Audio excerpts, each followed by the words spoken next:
मध्य प्रदेश में लगातार हर जगह बच्चों के मन में एक ही प्रश्न चल रहा है। कमेंट्स में आप ये पूछते हैं, कॉल करके आप पूछते हैं कि सर एमपीएसआई का क्या होने वाला है। तो इन सभी प्रश्नों का जवाब मैं आपको दूंगा कि इन परीक्षाओं की अभी क्या स्थिति है, क्या माना जा सकता है। तो अगर हम ईएसवी की वेबसाइट पे जाते हैं और यहां पे अगर आप एग्जाम शेड्यूल पे क्लिक करते हैं तो यहां पर थोड़ा सा इसको हम समझते हैं। और एमपीएसआई यहां पे इन्होंने कहीं मेंशन नहीं करा है और व्यापम या ईएसवी कभी अपनी वेबसाइट पे करेगा भी नहीं, उसका भी कारण मैं आपको बता रहा हूं। और एमपीएसआई की जो भर्ती है ये हमारा मध्य प्रदेश का जो पुलिस विभाग है, पुलिस का जो डिपार्टमेंट है वही लेने वाला है।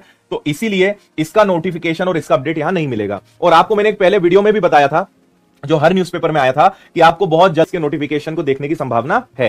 तो चाहे नई दुनिया हो, चाहे जागरण हो, चाहे पत्रिका हो, सब ने इस खबर को दिया था। और शायद ये वीडियो आपने देखा होगा कि 500 से 1000 भर्तियां एमपीएसआई की आएगी, पुलिस विभाग लेगा और इसमें 3 फेज होंगे। पहले रिटन टेस्ट होगा, फिर फिजिकल होगा, फिर इंटरव्यू होगा, क्योंकि फिजिकल का भी मार्किंग सिस्टम रहेगा। अलग से मैं वीडियो बना चुका हूं, आप उस वीडियो को देख लीजिएगा, डिस्क्रिप्शन में लिंक लगवा दूंगा मैं। एक और खबर जो चल रही है कि पुलिस कांस्टेबल की 7500 नई भर्तियां आ सकती है, तो वो अभी यहां तो नहीं है। और अगर वो आती है तो वो इन सबके बाद ही अगले साल आपको देखने को मिलने वाली है। फिलहाल तो अभी तो ये सब नोटिफिकेशंस आपके आएंगे। अगर अच्छा, एक और बात मैं आपको बता दूं जो सबसे इंपॉर्टेंट है कि आप जब भी, अभी आप बहुत बेसब्री से इंतजार तो कर रहे हैं कि इनका नोटिफिकेशन जल्दी आ जाए, लेकिन एक बात आप तय समझना कि समय बहुत कम मिलेगा।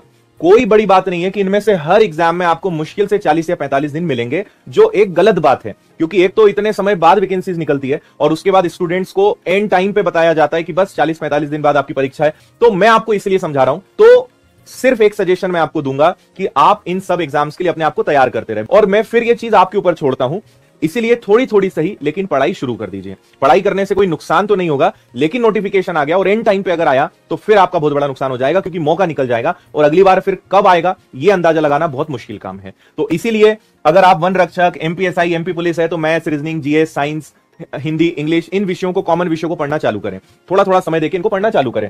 लेकिन एमपीएसआई, वन रक्षक, एमपी पुलिस कांस्टेबल, इनके लिए कम से कम 6 महीने आपको चाहिए पूरा सिलेबस पढ़ने के लिए। कम से कम बता रहा हूं कि जब आप 6-6, 8-8 घंटे रोज निकालोगे तब जाके 6 महीने या 7 महीने में आपका सिलेबस कंप्लीट हो पाएगा। और याद रखना कि जिस दिन इनके नोटिफिकेशन आएंगे उस दिन आपको मुश्किल से 1 या 2 महीने का समय मिलेगा। सिलेबस कर ही नहीं पाओगे आप, बिल्कुल पॉसिबल नहीं है, क्योंकि इतना बड़ा और इतना वास्ट सिलेबस है कि कवर नहीं कर सकते आप। तो पहले से तैयार रहोगे तो ठीक है, एंड टाइम पर अगर आप करोगे तो बहुत मुश्किल होगा आपको कवर करना सकते हो। तो फिलहाल इतना ही है, और कोई अपडेट, कोई भी जानकारी आती है तो मैं उसको आप तक पहुंचाऊंगा, है ना। बहुत बहुत धन्यवाद, जय हिंद।